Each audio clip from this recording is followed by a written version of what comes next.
ಓಡಾಡಲಿಕ್ಕೆಲ್ಲ ತುಂಬ ಸ್ಪೇಷಿಯಸ್ ಆಗಿದೆ ಮತ್ತು ಓಕೆ ಪರವಾಗಿಲ್ಲ, ತುಂಬ ಕ್ಲೀನ್ ಆಗಿದೆ ಈಗ ಫುಟ್ಪಾತ್ ಎಲ್ಲ. ಮೊದಲು ತುಂಬ ಕಂಜೆಸ್ಟೆಡ್ ಆಗಿತ್ತು ಓಡಾಡೋಕ್ಕೆಲ್ಲ, ಇವಾಗ ಪರವಾಗಿಲ್ಲ ಅಷ್ಟು. ಬೆಂಗಳೂರು ಒಂದು ಗಾರ್ಡನ್ ಸಿಟಿ ಆಗುತ್ತಾ ಹೆಸರಿಗೆ? ಗಾರ್ಡನ್ ಸಿಟಿ ಆಗೋದು ಕಷ್ಟ ಮೊದಲಿನ ಥರ, ಆದರೂ ಈ ಥರ ಫುಟ್ಪಾತ್ ಎಲ್ಲ ಕ್ಲಿಯರ್ ಮಾಡಿದರೆ ಓಕೆ ಸ್ವಲ್ಪ. ನಾವು ಕೈ ಜೋಡಿಸ್ಬೇಕಲ್ವಾ ಸರ್? ಹೌದು ಹೌದು. ಹೇಳಿ ಸರ್, ಏನು ಹೇಳ್ತಾ ಇದ್ದೀರಾ? ಗಾರ್ಡನ್ ಸಿಟಿ ಆಗಲ್ಲ ಅಂತ ಯಾಕಂದ್ರೆ ಪಟ್ಟದಲ್ಲಿ ಮಾಡಿದ್ದಾರೆ ಅಲ್ಲ. ಪ್ರಪ್ರಥಮ ಬಾರಿಗೆ ಕೃಷ್ಣ ಬೈರೇಗೌಡರವರು ಏಕೈಕ ವ್ಯಕ್ತಿಯಾಗಿ ನ್ಯಾಯಕ್ಕಾಗಿ ಹಾಗೂ ಪಾದಚಾರಿಗಳ ಕಾಳಜಿ ವಹಿಸಿ ಹಿರಿಯ ನಾಗರಿಕರ ಹಾಗೂ ಜನಗಳ ಒಂದು ಹಿತದೃಷ್ಟಿಯಿಂದ ಒಳ್ಳೆಯ ಕಾರ್ಯಕ್ರಮ ಕೈಗೊಂಡಿದ್ದಾರೆ. ಆದರೆ ಇದರಲ್ಲಿ ಪೂರ್ಣವಾಗಿ ಸಾಗಬೇಕಾದ್ರೆ ಸಾಮಾನ್ಯವಾಗಿ ನೀವು ಉಪಯೋಗಿಸ್ತಾ ಇರ್ತಕ್ಕಂಥ ರಸ್ತೆಗಳು ಸಾಲದು. ಗೃಹ ಇಲಾಖೆ ಇದಕ್ಕೆ ಹೆಚ್ಚಿನ ಸಹಕಾರ ಕೊಡಬೇಕು. ನಮ್ಮ ಮುಂದೆನೇ ಪಕ್ಕದಲ್ಲಿ ಇಟ್ಕೊಂಡು ಮಾಡ್ತಿರ್ತಾರೆ, ಕೇಳೋರಿಲ್ಲ. ಇದಕ್ಕೆ ಈಗ ಗ್ರಾಹಕರಿಗೆ ವಿನಂತಿಯಾಗಿರ್ಬೇಕಾದ್ರೆ ಮಾರಾಟಗಾರರು ಈಗಲೂ ಬೇಕಾದ್ರೆ ನೋಡ್ಕೊಂಡು ಇಟ್ಕೊಂಡಿದ್ದಾರೆ. ಅವ್ರು ಬಂದರೆ ಓಡೋಗ್ತಾರೆ, ಪಕ್ಕದಲ್ಲಿ ಇರ್ತಾರೆ. ಇದು ಕಾನೂನುಬದ್ಧವಾಗಿ ವಿದೇಶಗಳಲ್ಲಿ ಯಾವ ರೀತಿ ಇದೆ ಅಂದರೆ, ಒಮ್ಮೆ ಅವ್ರ ಕೈ ಸಿಕ್ಕರೆ ಮತ್ತೊಮ್ಮೆ ಅವ್ರನ್ನ ಹಿಂದಕ್ಕೆ ತೆಗೆಯೋ ಪ್ರಶ್ನೆಯೇ ಇಲ್ಲ. ಅದರಲ್ಲಿ ನೀವು ಇಟ್ಟರೆ ಹೆಜ್ಜೆಗೆ ನೀವು ಎಲ್ಲಿ ಬೇಕಾದ್ರೂ ಬನ್ನಿ, ಕನ್ನಡ ನಿಂತ್ಕೊಳ್ಳಿ, ಉಪಚುನಾವಾಗಿ ನಿಮಗೆ ಪ್ರಚಾರ ಕೊಟ್ಟು ನಿಮ್ಮನ್ನು ಗೆಲ್ಲಿಸಿ ಇಷ್ಟಪಡ್ತೀವಿ. ಇನ್ನು ಮುಂದಿನ ಹುದ್ದೆಗೆ ಹೋಗೋದಕ್ಕೆ ಆಸೆ ಪಡ್ತೀವಿ. ಯಾಕೆಂದರೆ ಏಕೈಕ ವ್ಯಕ್ತಿಯಾಗಿ ಯಾವುದೇ ರಾಷ್ಟ್ರೀಯ ಪಕ್ಷಗಳ ಒಂದು ಒತ್ತಡವಿಲ್ಲದೆ ಕಾರ್ಯಕ್ರಮ ಕೈಗೊಂಡಿದ್ದೀರ. ಇದರಿಂದ ಉಪಕಾರ ಸಾವಿರಾರು ಜನಕ್ಕಾಗುತ್ತೆ, ಕೇವಲ ಒಬ್ಬರ ಹಿತದೃಷ್ಟಿಯಿಂದ ಇಲ್ಲ. ಇದನ್ನು ಮಾಡಬೇಕಾದ್ರೆ ತುಂಬ ಕಷ್ಟವೂ ಇದೆ. ನೀವು ಹೇಳೋದು ನಿಷ್ಠೂರನಾಗುತ್ತೆ ಜನಗಳಿಂದ. ಆದರೆ ಒಬ್ಬರು ಕೆಟ್ಟವ್ರ ಮೇಲೆ ಒಬ್ಬ ಒಳ್ಳೆಯವರಾಗಲೇಬೇಕಾಗುತ್ತೆ. ಇಲ್ಲಿ ನೀವು ಕೆಟ್ಟವರಾಗಲಿ ಅಂತ ಕಾಣಿಸ್ಕೊಂಡ್ರೂ ಪರವಾಗಿಲ್ಲ, ನೀವು ಹೋರಾಡೋ ಶಕ್ತಿ ನಿಮ್ಮಲ್ಲಿದೆ, ಒಳ್ಳೆಯದಾಗಲಿ ಅಂತ ಭಾವಿಸ್ತೇನೆ. ಅಲ್ಲ ಸರ್, ಈಗ ಬೆಂಗಳೂರು ಗಾರ್ಡನ್ ಸಿಟಿ ಅಂತ ನಮ್ದು ಮೊದಲೇ ಎಲ್ಲ ಕಡೆನೂ ಬೆಂಗಳೂರು ಗಾರ್ಡನ್ ಸಿಟಿ ಅಂತ ಬರುತ್ತೆ. ಈಗ ಆಗ್ತಾ ಇದೆ ಅಲ್ವಾ ಗಾರ್ಡನ್ ಸಿಟಿ ಆಗೋದಕ್ಕೆ? ನೋಡಿ, ಇನ್ನೂ ಗಾರ್ಡನ್ ಸಿಟಿಗೆ ಹೋಗ್ತಾ ಇದೆ ಎಲ್ಲನೂ. ಇದೆಲ್ಲ ಗಾರ್ಡನ್ ಸಿಟಿ ಅಲ್ಲ. ಗಾರ್ಡನ್ ಸಿಟಿಯಿಂದ ಏನು ಗೊತ್ತಾ, ಸಂಪೂರ್ಣವಾಗಿ ಪರಿಪೂರ್ಣತೆಯಿಂದ ತೆಗೆದು ಅವರಿಗೆ ಸರಿಯಾದ ರೀತಿಯಲ್ಲಿ ಶಿಕ್ಷೆಯನ್ನು ಕೊಟ್ಟಬೇಕು. ಅವೆಲ್ಲ ಗಾರ್ಡನ್ ಸಿಟಿ.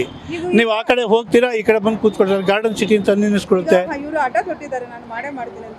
ಅದೇ ಆ ಸಚಿವರ ಆಶ್ವಾಸನೆ ಕೊಟ್ಟು ಹಠ ತೆಗೆದುಕೊಂಡಿರೋದಕ್ಕೋಸ್ಕರ ನಮ್ಮ ಎಲ್ಲ ಸಹಕಾರ ಇದ್ದೇ ಇದೆ. ಮಾಡಿ ಏನು ಬೇಕಾದ್ರೂ ಕೇಳಿ ಮಾಡೋಣ.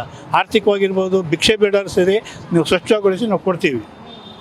ಈಗ ಅದೇ ಮೊದಲಾಗಿದೆ, ಮೊದಲಿಗಿಂತ ವಾಸಿ ಅದು ಇನ್ನೂ ಕ್ರಮ ಕೈಗೊಳ್ಳಬೇಕು, ಹೆಚ್ಚಿನ ಕ್ರಮ ಕೈಗೊಳ್ಳಿ, ಉಗ್ರವಾದ ಕ್ರಮ ಕೈಗೊಳ್ಳಿ. ಅಲ್ಲ, ಹಿಂದೆ ನಿಂತು ನಾವು ಯಾವತ್ತು ಅವ್ರ ಹಿಂದೆನೇ ಇರಂತ ಹೇಳೋಕ್ಕಾಗಲ್ಲ. ಒಬ್ಬ ನಾವು ಕಷ್ಟಪಟ್ಟು ಕಳ್ಳನ ಸೇರಿಕೊಂಡ್ರೆ ಅವನು ಕಳ್ಳನಿಗೆ ನಿಂತಬೇಕಾದ 2 ಬಾರಿ ನೀವು 3 ಬಾರಿ ಅವನಿಗೆ ಒಂದು ಅವಕಾಶವನ್ನು ಕೊಟ್ಟಿರ್ತೀರ. ಅವಕಾಶವನ್ನು ಮೀರಿ ನಿಮ್ಮನ್ನು ಉಲ್ಲಂಘನೆ ಮಾಡಿದಾಗ ಕಾನೂನು ರೀತಿ ಕ್ರಮ ಕೈಗೊಳ್ಳಬೇಕಾಗುತ್ತೆ. ಯಾಕೆಂದರೆ ಬರೀ ಸುಮ್ಮನೆ ಹೋಗಪ್ಪ ಪಕ್ಕದಲ್ಲಿ ಇಟ್ಕೋ ತಳ್ಳು ಹೋಗೋಂದ್ರೆ ಬರೋದಿಲ್ಲ. ನೀವು ಈ ಕಡೆ ಹೋಗ್ತೀರ, ಆ ಕಡೆ ಸಂದಿಲ್ ತಳ್ತಾನೆ, ತಿರುಗಿ ಬಂದು ಮತ್ತೆ ಇರ್ತಾನೆ. ಇದರ ಉಪಯೋಗ ಏನು?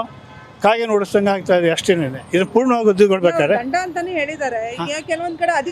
ದಂಡಗಳಿಂದ ಏನು ಪ್ರಯೋಜನ ಇಲ್ಲ. ಇವು ಎಷ್ಟು ಲಕ್ಷ ಬೇಕಾದ್ರೆ ದಂಡ ಕಟ್ಟಕ್ಕೆ, ನಮ್ಗೆ ದಂಡ ಬೇಡ, ಬೇಕಾಗಿರೋದು ಪರಿಹಾರ ಕೊಡಿ ಅಷ್ಟೇ. ತುಂಬ ಸಂತೋಷ ಪಡ್ತೀನಿ. ಸಾರ್ವಜನಿಕರಿಗೆ ಪಾದಚಾರಿಗಳಿಗೆ ಪರಿಹಾರ ಸಿಕ್ಕಿದೆ ಅನ್ಕೋತೀನಿ ನಾನು. ಕೆಲವರು ಹೋಗಿರೋರು ಸಿಕ್ಕಿರ್ಬೋದು, ನನಗೆ ಗೊತ್ತಿಲ್ಲ. ಹಾಗೆ ಯಾಕೆಂದರೆ ನಾನಿನ್ನೂ ಹೋಗಿಲ್ಲ, ಇದ್ದೀನಿ, ಅದಕ್ಕೋಸ್ಕರ ಸಿಕ್ಕಿರ್ಬೋದು. ಈ ಕೆಲವರು ಹಾವಳಿ ನಿಮ್ಮ ಎದುರುಗಡೆ ಬಂದು ತೋರಿಸಿ ಅಲ್ಲಿಗೆ 11ನೇ ಕ್ರಾಸ್ ಅಡ್ಡ ಬರಬೇಕಾದ್ರೆ ತ್ರಿಚಕ್ರ ವಾಹನ ನಿಂತಿರುತ್ತೆ. ಪೊಲೀಸ್ ಆಮೇಲೆ ಹೋಗ ನೋಡ್ಕೋ.